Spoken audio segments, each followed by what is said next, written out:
अपन शुरू करते हैं सॉल्ट एनालिसिस। सॉल्ट एनालिसिस में देखो एनटीए का जो सिलेबस है नीट का, उस सिलेबस में कौन कौन से कैटायंस का टेस्ट पढ़ना है, कौन से एनायंस का टेस्ट पढ़ना है, पहले वो देखना है आपको।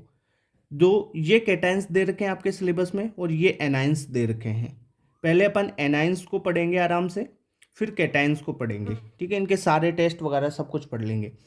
तो जो एनायंस है वो कार्बोनेट है, सल्फाइड है, नाइट्राइट है, क्लोराइड, ब्रोमाइड, आयोडाइड, नाइट्रेट और सल्फेट। ये आपको एनाइंस पढ़ने हैं पहले, फिर अपन कैटाइंस के बारे में बात करेंगे। तो यही है भाई, इनसे ज़्यादा मत पढ़ना, ये नीट के सिलेबस में यही है। ठीक है, तो सोल्ट क्या होगा? सोल्ट किसी कैटाइन और एनाइन से मिलके बना होगा। जैसे NaCl क्या है? सोल्ट है। Na प्लस और Cl माइनस कैटाइन और एनाइन हो गए इसमें। अब अपन बात करें, जो कैटाइन है वो बेसिक रेडिकल होगा और जो एनाइन है वो एसिडिक रेडिकल होगा। कैसे? देखो, बेसिक रेडिकल बनता है बेस से और एसिडिक रेडिकल बनेगा एसिड से। ठीक है, ये एसिड से आएगा और बेसिक रेडिकल बेस से आएगा, यानी बेस से आता है कैटाइन और एसिड से आएगा एनाइन। ओके, इतनी बात क्लियर। जैसे देखो HCl से क्या आएगा? Cl माइनस, और NaOH से क्या आएगा? Na plus. तो हो गया ना वो बात क्लियर। अब एनायंस को अपन क्लासिफाई कर लेते हैं टेस्ट करने से पहले इनके। तो एनायंस को दो क्लास में बांटा गया है, class A and class B. जो क्लास ए है वो एसिड के साथ वोलेटाइल प्रोडक्ट देती है और जो क्लास बी है वो एसिड के साथ में कोई भी वोलेटाइल प्रोडक्ट नहीं देगी। ठीक है, जो क्लास ए है उसको दो सब ग्रुप्स में बांटा गया है, सब ग्रुप वन और सब ग्रुप सेकेंड। ठीक है, जो सब ग्रुप फर्स्ट है, वन है, उसका ग्रुप रिएजेंट होता है डाइल्यूट एसिड, या डाइल्यूट HCl बोलो या डाइल्यूट H2SO4 डालो, उसमें कोई दिक्कत नहीं है। ठीक है, यानी डाइल्यूट होना चाहिए। ओके, जो ग्रुप सब ग्रुप फर्स्ट है उसमें आपकी NCERT जो नीट है उसके सिलेबस में एक तो है कार्बोनेट, एक है सल्फाइड और एक है नाइट्राइट। ये तीन है सब ग्रुप फर्स्ट के। अब बात करें सब ग्रुप सेकंड। जो सब ग्रुप सेकंड है उसका ग्रुप रिएजेंट होगा कॉन्सेंट्रेट H2SO4। भाई ये ग्रुप रिएजेंट क्या है? ग्रुप रिएजेंट है मतलब ये इसके साथ रिएक्शन करेंगे ना तो कुछ प्रोडक्ट देंगे। ओके, अब रिएक्शन कौन करेगा? जैसे कार्बोनेट हो गया, सल्फाइड हो गया, नाइट्राइट हो गया, ये डाइल्यूट HCl और H2SO4 के साथ रिएक्शन करेंगे। वो रिएक्शन है आगे पढ़ेंगे अपन। सब ग्रुप सेकंड में बात करें कि ये इनका ग्रुप रिएजेंट होता है कॉन्सेंट्रेट H2SO4। ये डाइल्यूट के साथ रिएक्शन नहीं देंगे, जैसे क्लोराइड, ब्रोमाइड, आयोडाइड और नाइट्रेट। ठीक है, ओके। अब जो देखो, ये तीनों तो आ गए सब ग्रुप फर्स्ट के। अब क्लोराइड, ब्रोमाइड, आयोडाइड आ गया और ये नाइट्राइट आ गया आपका सब ग्रुप सेकंड का। बचा सल्फेट। जो सल्फेट है वो क्लास बी की सब ग्रुप फर्स्ट का है। बस आगे पढ़ना। अब देखो, क्लास बी की जो सब ग्रुप फर्स्ट है वो पीपीटी रिएक्शंस देंगे, यानी प्रेसिपिटेशन होगा, रिएक्शन करवाएंगे ना तो पीपीटी फॉर्मेशन होगा और उससे अपन पहचानेंगे। क्लास बी की एक होती है सब ग्रुप सेकंड। जो सब ग्रुप सेकंड है ये रेडॉक्स रिएक्शंस, रेडॉक्स चेंज होते हैं इनमें और उनसे आइडेंटिफाई करते हैं। जो सब ग्रुप सेकंड में है ना, जैसे MnO4 माइनस है, Cr2O7 2 माइनस, CrO4 2 माइनस, यानी क्रोमेट, डाइक्रोमेट, परमैंगनेट, ये वाले आते हैं। ये एनाइंस कहाँ पे दे रखे हैं आपको? डी ब्लॉक है ना आपका चैप्टर, वहाँ है ये पूरे। इनकी रिएक्शनें भी दे रखी है, रेडॉक्स रिएक्शन है। ठीक है, तो ये डी ब्लॉक में पढ़ना है आपको। डी ब्लॉक है ये सारा। ओके, सब ग्रुप फर्स्ट में जो है सल्फेट है आपका। अब अपन पढ़ेंगे क्या?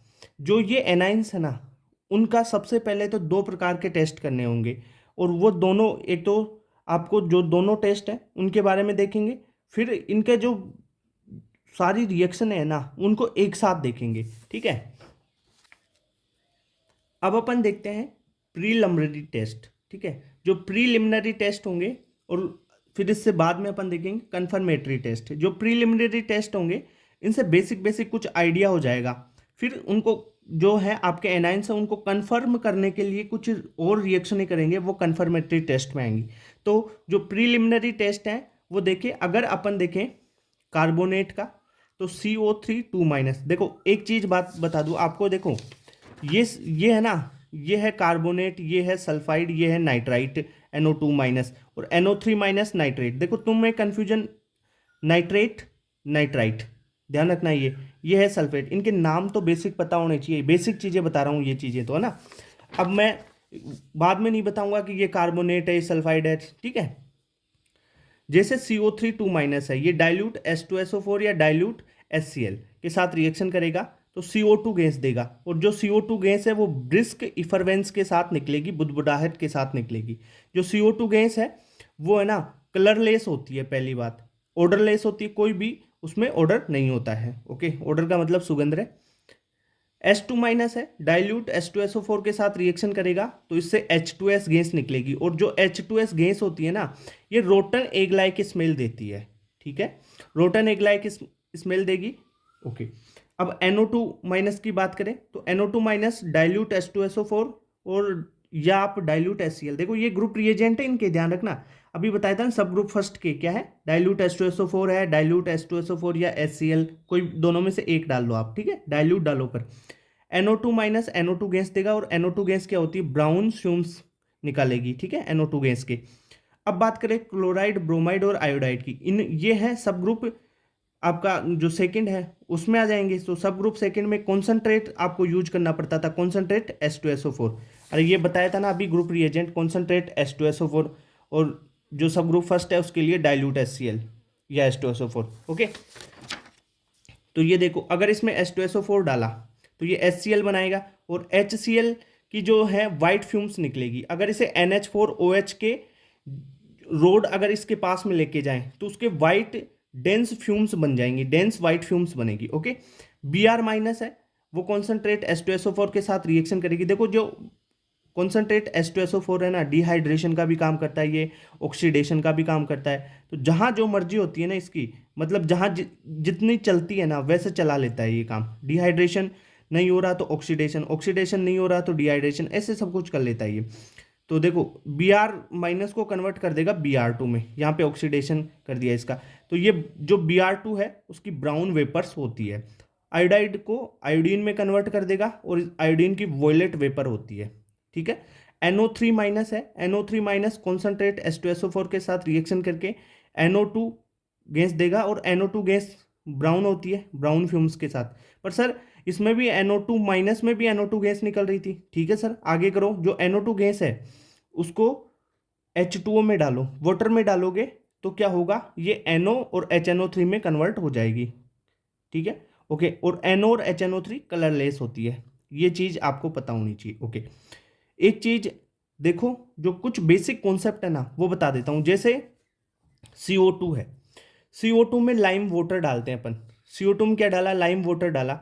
तो CO2 में लाइम वाटर डालोगे ना तो कैल्शियम कार्बोनेट की मिल्की वाइट पीपीटी बन जाती है, और ऐसा ही SO2 के साथ होता है। SO2 में अगर यहाँ पे डालते हो तो सेम टू सेम जैसे CO2 में मिल्की वाइट पीपीटी होती है उसमें भी वैसे ही हो गए। और फिर एक्सेस CO2 डालोगे अगर कैल्शियम कार्बोनेट में, तो क्या ये वापस से सोल्यूबल हो जाएगा और उसकी मिल्कीनेस डिसअपियर हो जाएगी, ठीक है।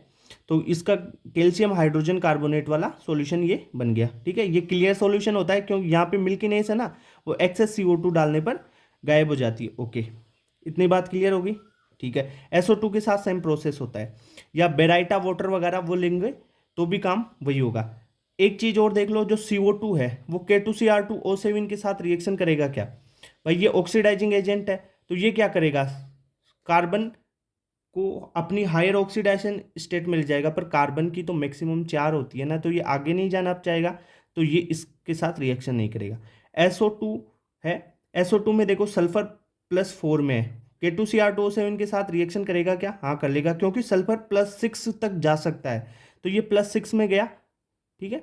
और तो SO4 2- बन गया, और प्लस जो ये है यहाँ से Cr2O7 से जो क्रोमियम है वो +3 ऑक्सीडेशन स्टेट में चला गया। और कार जो क्रोमियम +3 होता है ना वो ग्रीन होता है, ये ध्यान रखना, ये डी ब्लॉक में भी बताया था मैंने पहले आपको। ओके, एक कॉन्सेप्ट और याद रख लो, याद रह जाए तो, जो SO4 2- के जो भी सोल्ट होंगे, ठीक है, वो पीपीटी टेस्ट देंगे। पहली बात तो यहाँ पे बता दिया था ना तुम्हारे को, भाई जो सल्फेट है, देखो सल्फेट वो वोलेटाइल प्रोडक्ट नहीं बनाएगा, तो आइडेंटिफाई बाई पीपीटी रिएक्शंस, ठीक है। अब ये जो सारे सल्फेट हैं, अरे ये बताया था ना तुम्हारे को, ये जो सारे सल्फेट हैं ये वाटर सोल्यूबल होते हैं, किस किस को छोड़कर, Ag का सल्फेट हो, Hg का हो, या लेड का हो, या BaSr और कैल्शियम, ठीक है। इन छह के सल्फेट के अलावा सारे सल्फेट वाटर सोल्यूबल होते हैं। ओके, इनकी ट्रिक कैसे याद रखोगे भाई, किस किस के नहीं होते हैं वो याद रख लो और बाकी सारे होंगे। तो APH BSc, ठीक है, आप होंगे BSc, ऐसे याद कर सकते हो आप, ठीक है। आप होंगे BSc। ओके, तो ये प्रिलिमिनरी जो टेस्ट हैं वो सारे हो गए आपके। अब अपन चलते हैं जो कन्फर्मेटरी टेस्ट है इनके। देखो सिलेबस देख लो, ये सारा सिलेबस है, इनके ही बताएंगे अब। अपन बात करते हैं कन्फर्मेटरी टेस्ट फॉर एनाइंस, ठीक है। अपन ने देखो प्रिलिमिनरी टेस्ट होते हैं ना, वो सारे देख ही लिए। प्रिलिमिनरी टेस्ट में मैंने आपको सारे ये चीज़ें बता दी ना भाई, CO2 निकलेगी, H2S क्या होता है, रोटन एक लाइक स्मेल बनती है, तो ये चीज़ें आपको पता होनी चाहिए। ये है प्रिलिमिनरी टेस्ट में आती है। ओके, अब अपन कन्फर्मेटरी टेस्ट देखते हैं एक एक कंपाउंड के, ठीक है, जो एक एक एनाइंस है उनके, ठीक है, कंपाउंड के नहीं, एनाइंस, इन सारे एनाइंस के।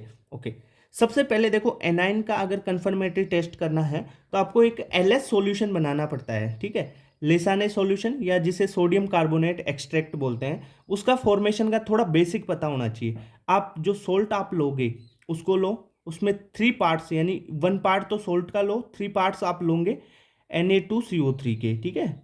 और उसमें वाटर डाल के उसे मिक्स कर लेंगे टेस्ट ट्यूब में, उसे थोड़ा गर्म करेंगे, ठीक है। उसको फिल्टर करेंगे, उसे फिल्टर करेंगे तो जो फिल्ट्रेट है उसमें NaX होगा।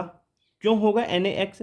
देखो, मान लो आपने सोल्ट लिया कोई MX, ठीक है, उसकी उसमें आपने NO2CO3 मिक्स कर लिया, तो क्या होगा, NO2CO3 रिएक्शन करेगा और यहाँ से NaX बनेगा और जो मेटल है उसका कार्बोनेट बन जाएगा। अब जो NaX है ना, सोडियम का जो हेलाइड है वो तो वाटर सोल्यूबल होगा, क्लियर बात। NaX होगा, कोई भी हेलाइड होगा, कार्बोनेट होगा, एक्स कार्बोनेट भी हो सकता, कोई भी एनाइन है एक्स, ठीक है, वो क्या होगा, वाटर सोल्यूबल। और MCO3 क्या हो जाएगा, वाटर इनसोल्यूबल। इतनी बात क्लियर? ओके, अब अपन बात करते हैं जो CO3 2- पहला वाला आपका एनाइन है उसके टेस्ट की बात करते हैं, कार्बोनेट के टेस्ट की। कार्बोनेट क्या है, आपका क्लास A का सब ग्रुप फर्स्ट का एनाइन है। सब ग्रुप फर्स्ट का ग्रुप रिएजेंट क्या था भाई, डाइल्यूट HCl या डाइल्यूट H2SO4। ये बार बार याद दिला रहा हूँ, ये चीज़ है ना, याद थी ना। ओके, अब यहाँ पर सोल्यूबिलिटी की बात करेंगे। सबसे पहले जो सारे कार्बोनेट हैं वाटर इनसोल्यूबल होते हैं, कुछ को छोड़कर, जैसे एल्कली मेटल यानी लो फाई वाले कंपाउंड, इनकी लो फाई होती है Na+K+ Rb+CS+ की, ठीक है, और NH4+, ये ही कार्बोनेट वाटर सोल्यूबल होंगे और सारे इनसोल्यूबल होंगे। अभी मैंने एक चीज बताई थी आपको, NaX। देखो Na क्या है, लो फाई वाला कंपाउंड है, और लो फाई वाला कंपाउंड Na आ गया, तो Na के साथ चाहे कुछ भी जोड़ो तो वो तो वाटर सोल्यूबल ही होगा, चाहे कार्बोनेट भी जोड़ दोगे ना वाटर सोल्यूबल होगा, ठीक है। इसलिए अपन LS बनाते हैं, यानी LS का मतलब ये है सोडा लाइम, जो सोडा लाइम फॉर्मेशन, या लाइम नहीं रे यार, सोडा कार्बोनेट एक्सट्रैक्ट, ठीक है, या सोडा एक्सट्रैक्ट इसे बोलते हैं। सोडा लाइम अलग होता है, NaOH और CaO का मिक्सचर, सोडा लाइम डिकार्बोक्सिलेशन, वो रिएक्शन पढ़ी है ना आपने ऑर्गेनिक में। ओके, अब बात करें, देखो CO3 2- यानी कार्बोनेट की रिएक्शन डाइल्यूट HCl और डाइल्यूट H2SO4 ग्रुप रिएजेंट के साथ करवाएं तो CO2 निकलेगी ब्रिस्क एफरवेंस के साथ। अगर CO2 में अपन कैल्शियम हाइड्रोक्साइड डालते हैं, CaOH2 डाल दें, तो ये क्या हो जाएगा, कैल्शियम कार्बोनेट का मिल्की आपको PPT बना के दे देगा, मिल्की PPT बना। अगर इसमें CO2 और मात्रा में डालें, एक्सेस मात्रा में डालें, तो क्या होगा, ये जो मिल्की कलर है वो कलरलेस हो जाएगा और ये सोल्यूबल हो जाएगा, ठीक है, कैल्शियम हाइड्रोजन कार्बोनेट बन जाएगा। क्लियर बात। एक बात और, जो कार्बोनेट है उसकी रिएक्शन AgNO3 के साथ करवाते हैं तो Ag2CO3 का पेल येलो PPT फाउंड होता है, ठीक है। क्या करेगा, Ag इसके साथ रिएक्शन कर लेगा Ag2CO3, और Ag2CO3 पेल येलो कलर का होता है। ओके, जो कार्बोनेट है उसकी रिएक्शन लेड एसीटेट या लेड नाइट्रेट के साथ करवाते हैं, तो जो आपका लेड है उसके साथ कार्बोनेट जुड़ जाएगा, यानी लेड कार्बोनेट बनेगा और उसकी वाइट PPT होती है। अगर इसे NaOH में डालें तो ये लेड हाइड्रोक्साइड बना लेगा, PbOH होल ट्वाइस, जो इनसोल्यूबल होता है, यानी PPT होता है। अगर एक्सेस NaOH डालते हैं, एक्सेस में डालते हैं NaOH, तो ये सोल्यूबल बन जाता है।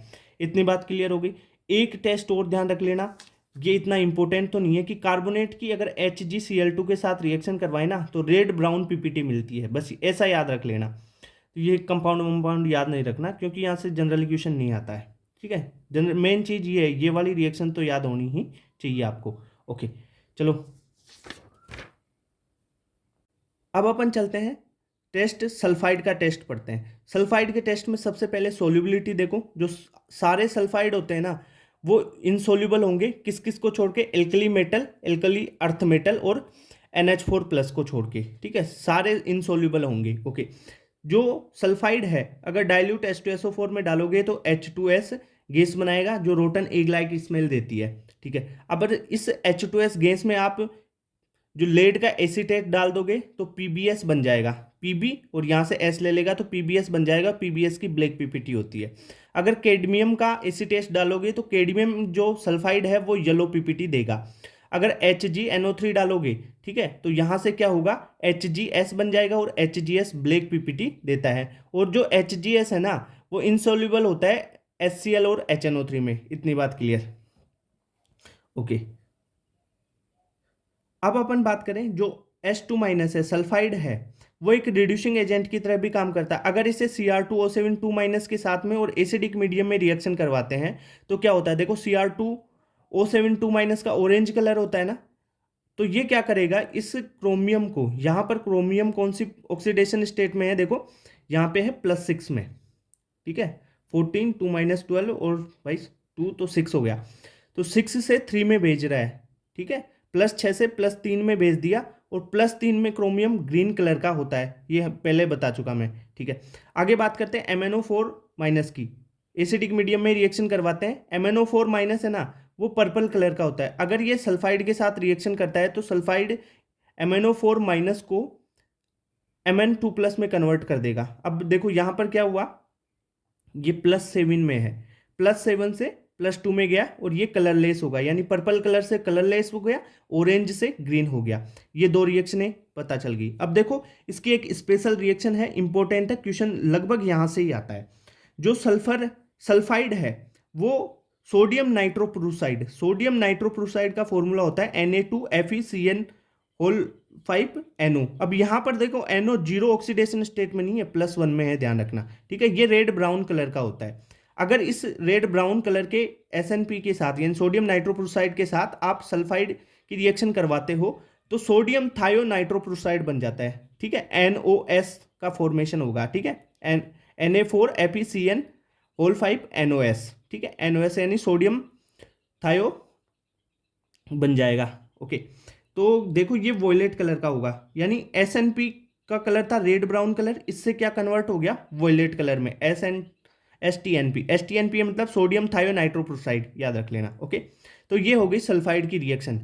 अब भाई इनसे ज़्यादा पढ़ोगे ना तो बस कोई काम की नहीं है, ये सारी याद रख लेना। इनमें क्या याद रखना है, PbS का कलर ब्लैक होता है, CdS येलो होता है, HgS होता है black PPT. Okay, Cr3 plus D block में पढ़ा है ग्रीन होता है, Mn2 प्लस कलरलेस होता है, MnO4 का कलर होता है पर्पल, Cr2O7 2 माइनस का कलर होता है ऑरेंज, ठीक है।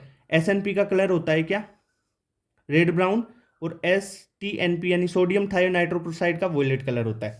अब अपन बात करते हैं नाइट्राइल की।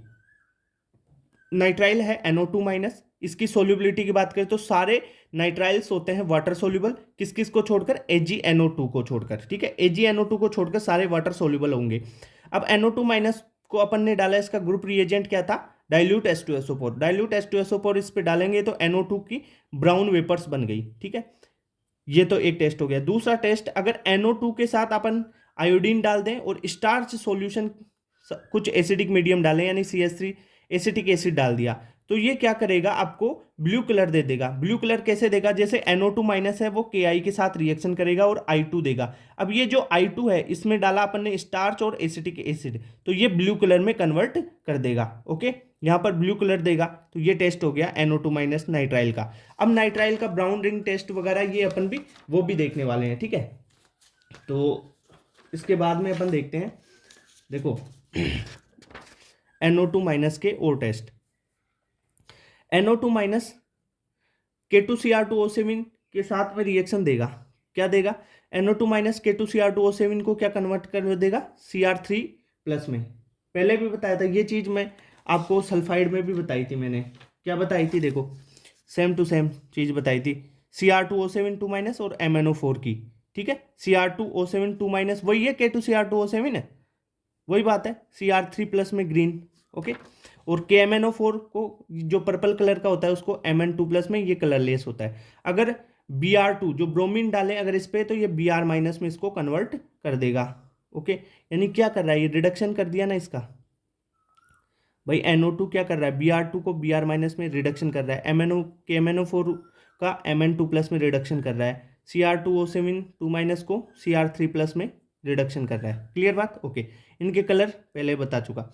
अब देखें जो है NO2 माइनस, अपन ने बात की जो NO2 माइनस है उसका ब्राउन रिंग टेस्ट की। ठीक है, नाइट्राइल का ब्राउन रिंग, देखो नाइट्राइल भी देगा ब्राउन रिंग टेस्ट और नाइट्रेट भी देगा, पर अपने को कन्वर्ट जो NO2 माइनस है ना वो HNO3 में कन्वर्ट हो जाएगा और फिर ये टेस्ट देगा। कैसे?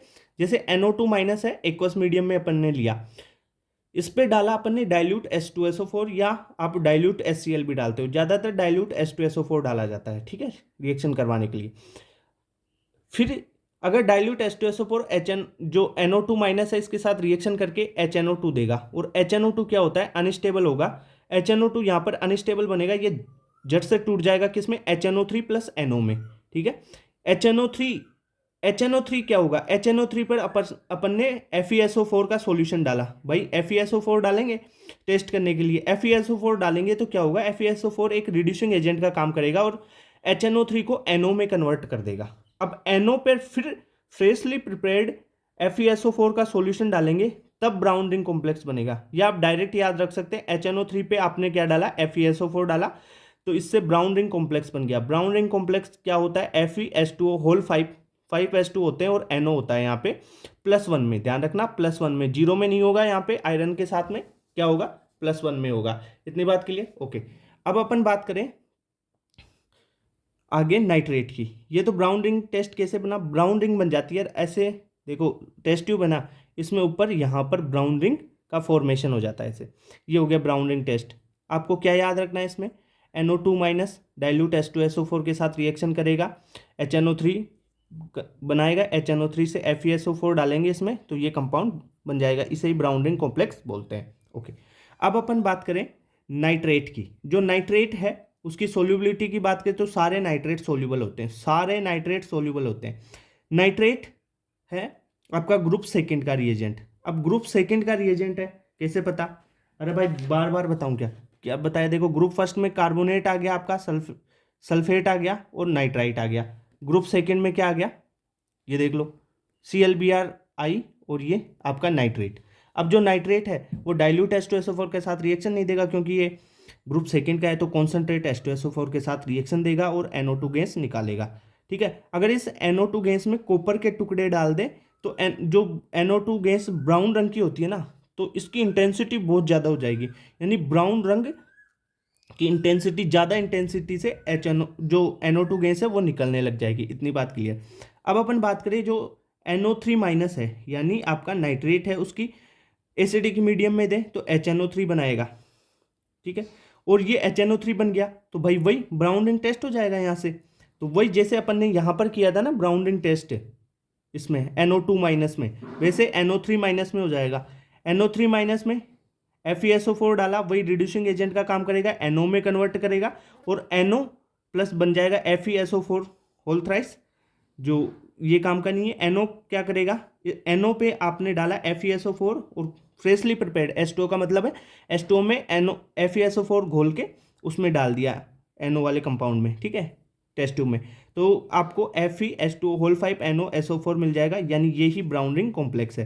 तो ये ब्राउन रिंग टेस्ट हो गया, brown ring test for nitrate. Generally nitrate के लिए ही ये काम किया जाता है। ओके, अब देखो if NO3 minus, if nitrate of जो बेरियम स्ट्रोंसियम और जो PB है लेड है, इनके नाइट्रेट प्रजेंट हो, ठीक है, they will give white PPT। So this test is modified for these nitrates. अब देखो NO3 माइनस है, इसके जो नाइट्रेट्स हैं बेरियम स्ट्रोंसियम और लेड वाले, ये वाइट पीपीटी देंगे। तो भाई वाइट पीपीटी मिल रही है ना, तब रिएक्शन नहीं होगी। तो अपन क्या करेंगे, जो इनके नाइट्रेट है ना उनको H2SO4 के साथ रिएक्शन करवा देंगे। अगर ये H2SO4 के साथ रिएक्शन करेंगे तब क्या होगा, वाइट पीपीटी बन जाएगी SO4 2 माइनस की। ओके सर, तो अपन क्या करेंगे, इसमें से फिल्ट्रेट को निकाल लेंगे और पीपीटी को अलग कर देंगे। अब जो फिल्ट्रेट है उसमें NO3 है, बच गया ना भाई, NO3 बच गया। पीपीटी में तो NO3 अपन निकाल ही नहीं सकते, तो फिल्ट्रेट से निकाल लिया। और पीपीटी में SO4 यानी सल्फेट के जो ये हैं बेरियम स्ट्रोंसियम, इनका सल्फाइड जो है वो बच गया। ठीक है, अब अपन सल्फेट रे यार, सल्फाइड नहीं सल्फेट 2 माइनस है ना ये, हाँ फिल्ट्रेट है, फिल्ट्रेट पे वही FeSO4 डाल दिया, FeSO4 डाल दिया, फिल्ट्रेट में वही आपके NO3 माइनस है, तो ब्राउनिंग बन जाएगा। मतलब ये है कि अगर बेरियम स्ट्रोंसियम और लेड के आपको नाइट्रेट हों तब आप उन पे H2SO4 डालो, और फिल्ट्रेट पे FeSO4 डालोगे तो ब्राउन रिंग बन जाएगी। एक चीज़ इंपॉर्टेंट और ध्यान रखना, ब्राउन रिंग टेस्ट अगर करें अपन, ठीक है, brown ring test of NO3 minus is possible in presence of NO2 minus नहीं। जो ब्राउन रिंग टेस्ट है नाइट्रेट्स आयन का, वो नाइट्राइट आयन की प्रेजेंस में पॉसिबल नहीं है। पर जो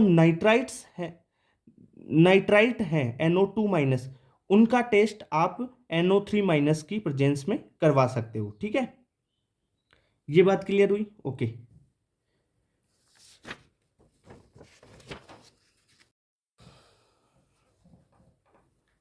अब बात करते हैं क्लोराइड, ब्रोमाइड और आयोडाइड के टेस्ट के बारे में। देखो, जो क्लोराइड है, आयोडाइड है और ब्रोमाइड है, सबसे पहले ये आपको ये पता होना चाहिए कि ये कौन से क्लास के एनाइंस है। देखो, एनाइंस का अपन ने क्लासिफिकेशन किया था क्लास ए और क्लास बी में। क्लास ए में सब ग्रुप फर्स्ट था, सब ग्रुप सेकंड था। जो सब ग्रुप सेकंड था ना, उसमें थे क्लोराइड, ब्रोमाइड, आयोडाइड, ठीक है, और नाइट्रेट आपका। क्लियर बात? अब इनकी बात करेंगे तो इनका ग्रुप रिएजेंट क्या होगा, कॉन्सेंट्रेट H2SO4। ओके, चलो तो कॉन्सेंट्रेट H2SO4 के साथ रिएक्शन करवाओ, तो Cl माइनस कॉन्सेंट्रेट H2SO4 यानी H प्लस लेगा तो HCl बना देगा। और HCl के तो वाइट फ्यूम्स होते हैं, वाइट फ्यूम्स को चेक कैसे करोगे, अगर आप एक ग्लास की रोड ऐसे लो और उस पर आपने NH4OH डाला हुआ हो, तो इसके पास में ले जाओगे HCl के पास में, तो ये NH4Cl के डेंस फ्यूम बना लेंगे। इतनी बात क्लियर हो गई? ओके। अब आगे बात करें अपन, जो ब्रोमाइड है, Br माइनस है, उसकी रिएक्शन कॉन्सेंट्रेट H2SO4 के साथ करवाते हैं तो Br2 के ब्राउन वेपर्स बनाएगा। अगर आयोडीन के साथ करवाएं, आई माइनस आयोडाइड आयन के साथ करवाएं, तो वो आयोडीन बनाएगा और वॉयलेट कलर का होगा।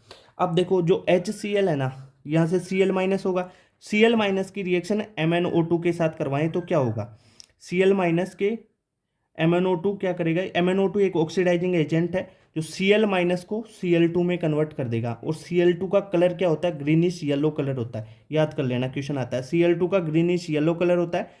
Br माइनस पे MnO2 ऑक्सीडाइजिंग एजेंट की तरह काम करेगा, तो क्या करेगा, Br माइनस है तो Br जीरो में कन्वर्ट कर देगा, तो यानी Br2 में कन्वर्ट कर देगा। और Br2 क्या होती है, रेडिश ब्राउन कलर की होती है। ओके, I माइनस को I2 में कन्वर्ट करेगा और वो कलर होगा वॉयलेट वेपर्स। ठीक है, ठीक है, ओके। MnO2 क्या है, ऑक्सीडाइजिंग एजेंट की तरह काम कर रहा है एक, तो कलर आपको पता होना चाहिए। देखो, Br माइनस पे डाला रेडिश ब्राउन कलर आया, I माइनस पे डाला वॉयलेट कलर आएगा, Cl माइनस पे डाला तो ग्रीनिश येलो कलर आएगा। इतनी बात क्लियर? अगर बात करें Cl माइनस, Br माइनस और I माइनस की AgNO3 के साथ रिएक्शन, तो AgCl, AgBr और AgI बन जाएगा। AgCl वाइट पीपीटी होती है, AgBr पेल येलो पीपीटी होता है और AgI येलो पीपीटी होता है।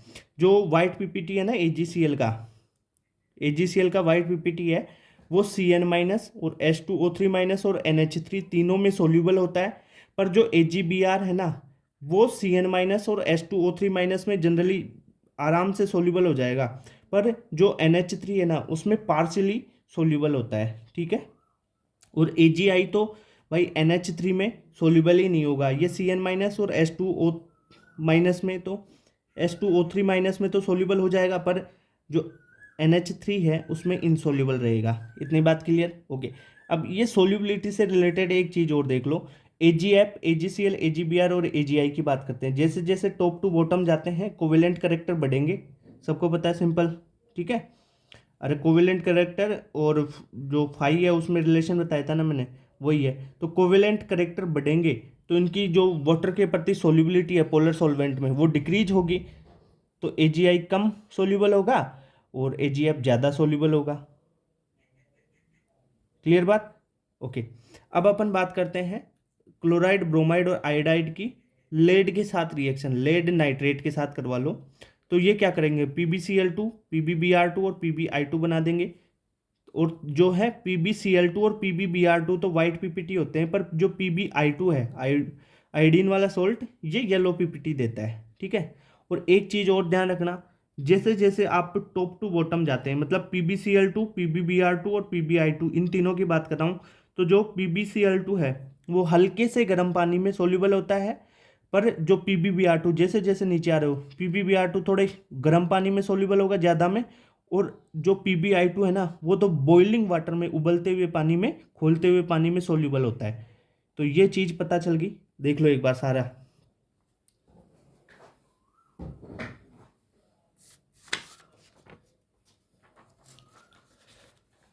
अब जो ये क्लोराइड है ना उसकी स्पेशल टेस्ट की बात करते हैं अपन।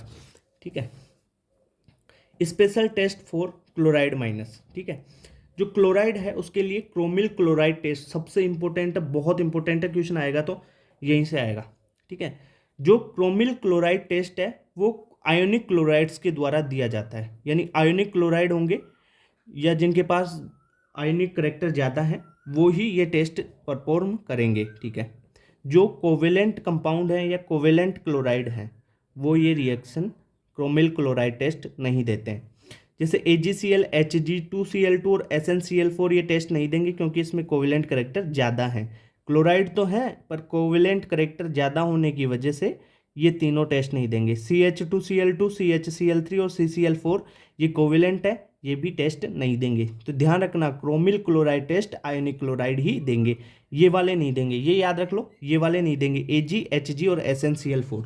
ओके। अब अगर बात करें अपन इस टेस्ट की, इसमें होता क्या है, इसमें देखो K2Cr2O7 की बात करेंगे, उसके साथ रिएक्शन करेंगे, पर जो K2Cr2O7 है ना यहाँ पे रेडॉक्स रिएक्शन नहीं करेगा, ये बात ध्यान रख लेना।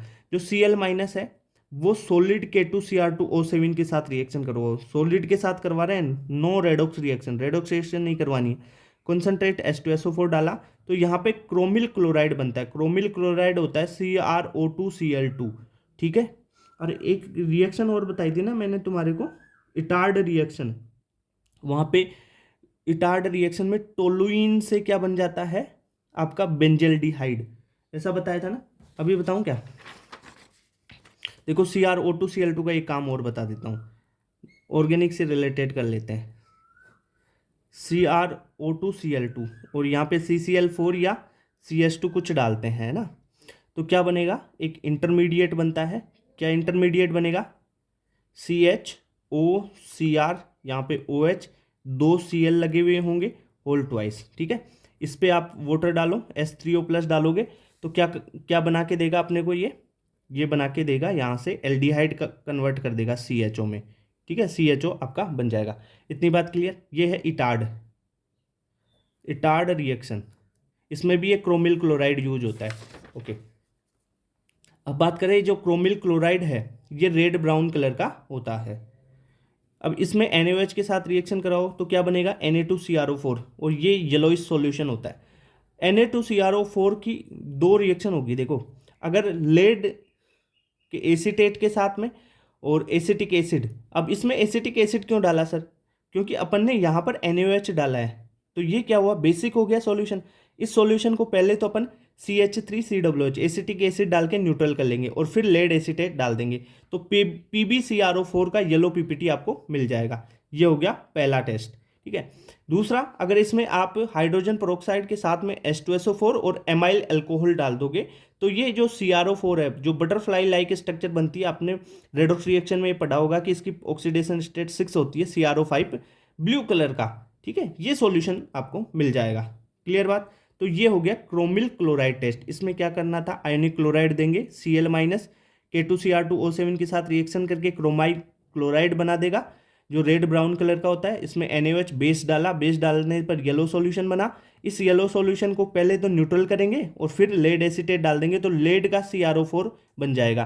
ठीक है, PbCrO4 है वो येलो पीपीटी देता है। अगर इसमें H2O2 या एमाइल अल्कोहल के साथ में एसिडिक मीडियम रखा तो ये CrO5 का ब्लू सॉल्यूशन दे देगा। इतनी बात क्लियर? ओके, अब अपन बात करते हैं लेयर टेस्ट की। जो लेयर टेस्ट है वो ब्रोमाइड और आयोडाइड के लिए ही होगा। ओके, पहली बात। दूसरी बात आपको याद रखनी है कि जो लेयर टेस्ट है वो ऑक्सीडेशन स्ट्रेंथ पे बेस होता है। अब जो ऑक्सीडेशन स्ट्रेंथ होती है वो कैसे होगी? ऑक्सीडाइजिंग पावर क्या होती है? फ्लोरीन की सबसे ज़्यादा होती है और आयोडीन की कम होगी। ठीक है, यानी आयोडीन से ज़्यादा ब्रोमीन की, ब्रोमीन से ज़्यादा क्लोरीन की और क्लोरीन से ज़्यादा फ्लोरीन की ऑक्सीडेशन पावर होती है। इसके बेसिस पे ही अपन लेयर टेस्ट करेंगे। ठीक है, लेयर टेस्ट में क्या करेंगे, जैसे Br2 ले लिया और नॉन पोलर सॉल्वेंट और पोलर सॉल्वेंट ले लिया, उन तीनों को अपन टेस्ट ट्यूब में डालेंगे। एक किसी का ऑक्सीडेशन होगा, है ना, और फिर क्या बनेगा, लेयर बन जाएगी भाई। नॉन पोलर में नॉन पोलर सॉल्वेंट घुल के उनकी लेयर बना लेगा, फिर पोलर की एक लेयर बन जाएगी। ऐसे अपन लेयर टेस्ट बोलते हैं इसको। एक चीज़ और बता दो आपको, बेसिक कॉन्सेप्ट। बेसिक क्या है आपको? जो ब्रोमीन आयोडीन है नॉन पोलर है, CCl4 और CS2 है नॉन पोलर है, और वाटर है पोलर। ठीक है, अब अपन ब्रोमीन के लिए इस टेस्ट की बात करें, लेयर टेस्ट की, तो ब्रोमीन के लिए क्या होगा भाई? Br- ले लो, NaBr ले लो, या Br-, वही बात है। Br- और नॉन पोलर सॉल्वेंट ले लिया, पोलर सॉल्वेंट इसमें वाटर डला हुआ ही है, तो अपन क्या करेंगे, Br- और CCl4 या CS2 इनमें से किसी एक को डाल देंगे। ठीक है, टेस्ट ट्यूब में। फिर जो Cl2 है उसको ड्रॉप वाइज जिसमें मिलाएंगे, ज़्यादा नहीं मिलाना है Cl2। ओके, अब क्या होगा, जो Cl2 इसमें मिलाया तब क्या होगा, एक तो जो NaCl है उसकी क्या बन जाएगी, एक तो वाइट लेयर बन जाएगी, और जो Br2 है, ये Br2 है, वो CCl4 के साथ में ब्राउन लेयर बना लेगा यहाँ पे। तो दो लेयर बन गई, एक तो NaCl वाली वाटर वाली वाइट लेयर, और एक बन जाएगी आपका Br2 CCl4 की। कैसे बना? आपने लिया NaBr प्लस डाला आपने Cl2, तो यहाँ पर क्या होगा, जो Br- है, जो क्लोरीन है, वो इसका ऑक्सीडेशन कर देगा। तो क्या होगा, जो Cl2 है वो Br- का ऑक्सीडेशन करेगा, तो Br- से Br0 में चले जाएगा। ठीक है, यानी ऑक्सीडेशन हुआ है इसका, माइनस से जीरो में चला गया। अगर Br को आगे नहीं भेजना तो Cl2 इसलिए ड्रॉप वाइज बनाते हैं। आगे मतलब Br+ में, Br3+ में भी होता है, Br+1 का भी कंपाउंड मिलता है, इसलिए आगे नहीं भेजेंगे, इसे जीरो में रखना है, इसलिए Cl2 ड्रॉप वाइज मिलाएंगे। ओके, जो Br2 है CCl4 के साथ में नॉन पोलर है ना, CCl4 के साथ में नीचे ब्राउन लेयर बना लेगा, और NaCl वाटर में क्या बना लेगा, ये वाइट लेयर बनाएगा। ठीक है, ये तो हो गया आपका ब्रोमीन का लेयर टेस्ट, ब्रोमाइड आयन का। क्या किया, Br- CCl4 और Cl2 ड्रोफाइड डाला, इससे Br2 CCl4 का ब्राउन लेयर बना और NaCl का वाइट लेयर, मतलब ट्रांसपेरेंट वाइट वाला।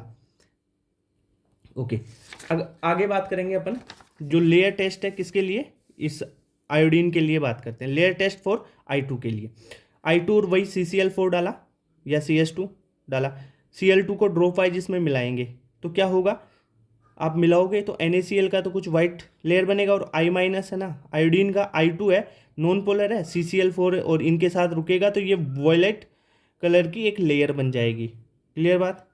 तो I2 है ना, नॉन पोलर है भाई, non polar I2 non polar solvent में मिलके एक लेयर बना लेगा ना। क्लियर बात? ओके, जैसे Na है प्लस Cl2, तो ये क्या देगा, Na ये वाला, Cl2 अपन ने डाला ड्रोफाइज, तो I2 बन जाएगा। मतलब I- को Cl2 किस में कन्वर्ट कर देता है, I0 में। एक बात और ध्यान रखना, एक्सेस Cl2 नहीं डालना है। अगर एक्सेस Cl2 डाल दोगे तो I0 में आया हुआ है ना, वो IO3 में कन्वर्ट हो जाएगा, यानी +5 में चला जाएगा, O3 माइनस में। ठीक है, O3 माइनस में, IO3 में कन्वर्ट हो जाएगा, +5 में चला जाएगा। तो +5 में नहीं भेजना है इसको, I2 में ही रखना है। I2 नॉन पोलर होगा ना, तब वॉयलेट कलर का है तो देगा आपको। ओके, अब देखो एक चीज़ अपन बात करें, क्या हो क्या रहा है यहाँ पर भाई, मेन चीज़ क्या है, I2 बन रहा है और वहाँ पे Cl2 बन रहा था। जो क्लोराइड वाला, जो ब्रोमाइड वाला टेस्ट था उसमें Br2 बन रहा था। मतलब जो क्लोरीन है वो क्या काम कर रहा है, Br- से Br2 में, और Br2 क्या है, नॉन पोलर। नॉन पोलर क्या करेगा, नॉन पोलर को अपने में घोल लेगा और एक लेयर बना देगा। अब यहाँ पर वैसा ही काम अपन ने I2 के लिए किया। आई यहाँ से I2 की जगह I- ले लो, सही रहेगा। यानी आयोडाइड आयंस लिए और इनको डाल दिया टेस्ट ट्यूब में, वही तो I2 का CCl4 या CS2 किसी के साथ एक के साथ वॉयलेट लेयर बन जाएगी। ओके, जो I- है वो Br- की प्रेजेंस में टेस्ट दे देगा। I- और Br- दोनों को अगर घोल रखा है तो I- टेस्ट दे देगा, ठीक है।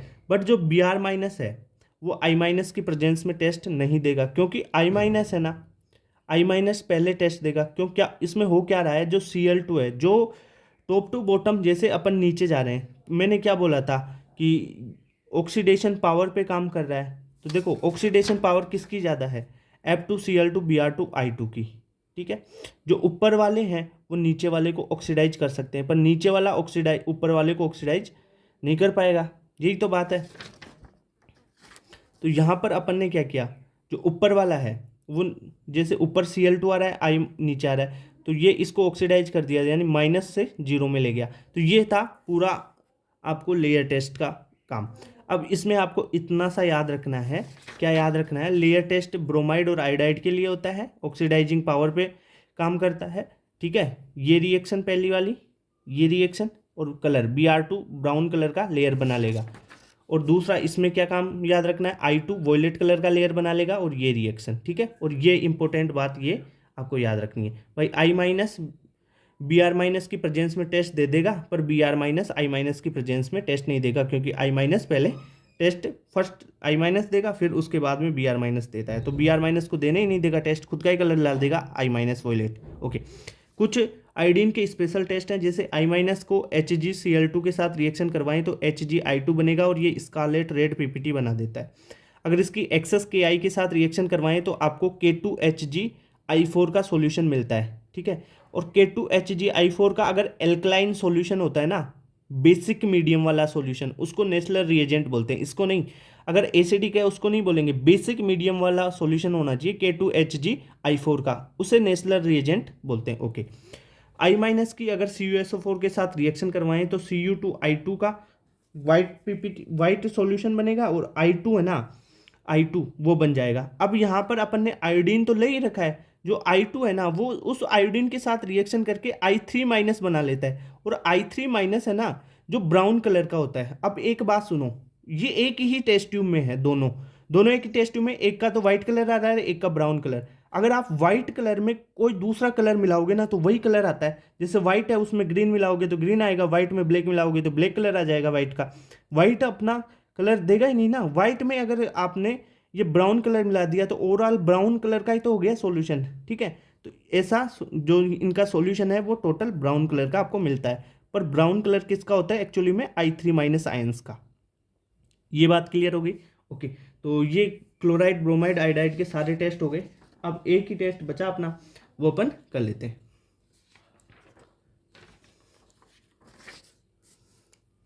अब कौन सा आयन बचा है, ये वाला आयन बचा है आपका सल्फेट वाला। ओके, तो प्रिलिमिनरी सारे हो गए अपने टेस्ट, ये भी हो गए। इसमें देखो एनायंस में अपन ने कार्बोनेट कर लिया, सल्फाइड कर लिया, नाइट्राइट कर लिया, क्लोराइड ब्रोमाइड आयोडाइड और नाइट्रेट कर लिया, ठीक है। अब बचा एक SO4 2- का, जो SO4 2- है सल्फेट होता है। अगर सल्फेट की बात करें तो क्लास बी और ग्रुप फर्स्ट का, फर्स्ट ग्रुप क्लास बी का ग्रुप फर्स्ट का है, तो इसे अपन पीपीटी से आइडेंटिफाई करते हैं, पहली बात। दूसरी बात, जो सल्फेट है उसकी दो ही रिएक्शन आपको इंपॉर्टेंट याद रखनी है। पहली देखो, इसका BaCl2 के साथ रिएक्शन करवाओ, बी SO4 2- यानी सल्फेट की BaCl2 के साथ रिएक्शन करवाओगे तो यहाँ से Cl2 रिमूव होगा, और Ba के साथ ये सॉल्यूशन बना लेगा अपना, और एक पीपीटी फॉर्म करेगा। तो BaSO4 वाइट पीपीटी होती है। अब इस BaSO4 पे अपन ने एसिड डालना है। अब एसिड डाले, पहले सिंपल एसिड से शुरू करो, यानी डाइल्यूट HCl डाला तो उसमें ये इनसॉल्युबल रहा, पर फिर अपन ने इसमें क्या किया, डाइल्यूट HNO3 डाल दिया, उसमें भी भाई इनसॉल्युबल रहा। फिर अपन ने क्या किया, एक्वारेजिया डाला। एक्वारेजिया में क्या होता है, कौन HCl और HNO3 होते हैं भाई, दोनों strong acid concentrate. HCl 3 ratio में होता है, HNO3 1 के रेशियो में होता है, यानी 3 HCl रेशियो 1 HNO3 होता है, ठीक है। इसमें ये सोल्यूबल हो जाता है BaSO4। तो पहली रिएक्शन ये पता होगी आपको, ये याद रखनी है, यानी SO4 माइनस BaCl2 के साथ BaSO4 और एक्वारेजिया में सोल्यूबल होता है। एक्वारेजिया क्या होता है, HCl और HNO3 का मिक्सचर होता है 3:1 में। जो SO4 माइनस सल्फेट है उसकी रिएक्शन अगर लेड नाइट्रेट के साथ करवाएं, ठीक है, ये NO3 माइनस है ना, तो NO3 माइनस, तो वो क्या होता है, नाइट्रेट, ओके। इसकी रिएक्शन लेड के साथ करवाएंगे तो क्या होगा, यहाँ से लेड आ जाएगा, इसके साथ में PbSO4 का सॉल्यूशन बन जाएगा, जो भी वाइट पीपीटी होता है। अब इनका कलर याद होना चाहिए, BaSO4 भी वाइट होता है, PbSO4 भी वाइट होता है, ठीक है। इसकी रिएक्शन बेस के साथ करवाएंगे, बेस के साथ यानी NaOH के साथ करवाओ तो PbOH का इनसॉल्युबल पीपीटी आपको मिल जाएगा, ठीक है, PbOH, ओके। यहाँ से Na निकलेगा और PbOH बन जाएगा। अब एक्सेस NaOH के साथ करवा दोगे ना तो वो सोल्यूबल हो जाता है, क्योंकि ये कॉम्प्लेक्स कंपाउंड बना लेगा। तो ये क्या बना, PbOH का होल फोर्स 2 माइनस, ठीक है, कोऑर्डिनेशन कंपाउंड जैसा बना लेगा। तो ये होता है सोल्यूबल। तो ये हो गए आपके सल्फेट के टेस्ट, ओके। तो अपन इस में क्या क्या अपन ने क्या क्या कर लिया, सारे एनाइंस के टेस्ट हो गए, ठीक है।